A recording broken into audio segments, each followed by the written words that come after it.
Hindi hot story. पराये पुरुष से लगाव। मेरा गोरा रंग, बोलती आंखें, कंधों तक बल खाते बाल, चौड़ी छाती, पतली कमर और चिकनी सुडौल जांघें सभी को लुभाती थी। पुरुष मेरे सौंदर्य को देखकर कहते, ये लड़की तो किसी रसगुल्ले से कम मुलायम और रसदार नहीं है। इसे देखने मात्र से ही जन्नत की सैर हो जाती है। मैं सुंदर थी, मेरी देह यष्टि आकर्षक थी। मैं पुरुषों के मुंह से ऐसे शब्द सुनते ही नारी स्वभाववश खिल जाती और मुझे अपनी खूबसूरती का बरबस ही आभास होने लगता। मैं बुदबुदाए बिना न रह पाती, मुझ पर तुम सब मरते हो तो मरो, मैं किसी के हाथ नहीं आने वाली, मैं तो आग हूँ, आग। मुझे पकड़ने के लिए पानी बनना होगा। मैं सुंदर हूँ, पर इतनी भोली नहीं हूँ कि अपनी प्रशंसा सुनते ही तुम्हारी बाहों में समा जाऊंगी। मैं अभी सोच ही रही थी कि माँ की आवाज ने मुझे चौंका दिया।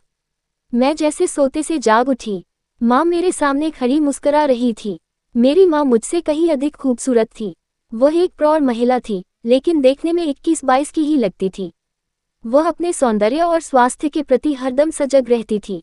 वह अपने मुंह से कुछ कहती तो नहीं थी, किंतु उसके मन के भाव से अक्सर ही मुझे लगता कि वह वेदांत अंकल को पसंद करती है और पापा उसके अनुकूल नहीं है।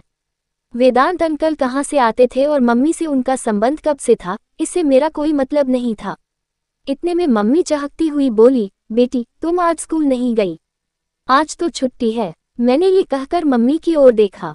आज उसने गुलाबी साड़ी बांध रखी थी। मम्मी पर गुलाबी कपड़े बहुत ही खिलते थे। उसका रूप उनमें और अधिक दमक उठता था। मुझे जहाँ तक मालूम था, मम्मी सजती संवरती तभी थी जब वेदांत अंकल घर पर होते थे या आने वाले होते थे। वैसे तो सजना संवरना मम्मी के जीवन का एक अभिन्न हिस्सा था, लेकिन उस दिन वह विशेष रूप से साज श्रृंगार करती थी जब वेदांत अंकल घर पर होते। मैं अचानक ही बोल पड़ी, तो वेदांत अंकल आज आने वाले हैं। मेरी समझ में यह नहीं आ रहा कि मम्मी पापा के लिए क्यों नहीं सजती संवरती है। शायद माँ के सपनों के राजकुमार पापा नहीं हैं, वेदांत अंकल ही हैं। वैसे ये कड़वा सच भी है, वेदांत अंकल पापा से अधिक सुंदर और स्मार्ट हैं।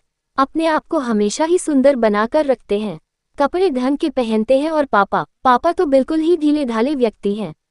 एक ही कपड़े को दो रोज तक पहने रहते हैं। शेव तभी बनाते हैं जब खुजली होने लगती है या उन्हें कोई टोक देता है।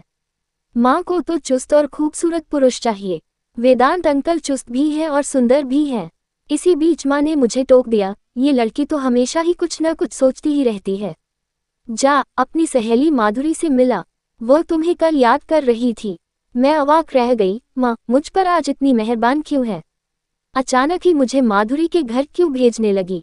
आखिर माजरा क्या है? एक साथ मेरे मस्तिष्क में न जाने कितने ही सवाल उमड़ने घुमड़ने लगे, लेकिन मुझमें ये पूछने की हिम्मत ही नहीं थी कि तुम मुझे जबरदस्ती माधुरी के घर क्यों भेज रही हो। आखिर तुम्हारा इसमें क्या स्वार्थ है? खैर, माधुरी से मिलने के लिए तो बेताब मैं भी थी। मैं पैदल ही उसके घर चल दी। मैं नाम मुस्कान। लाइक कमेंट सब्सक्राइब करो।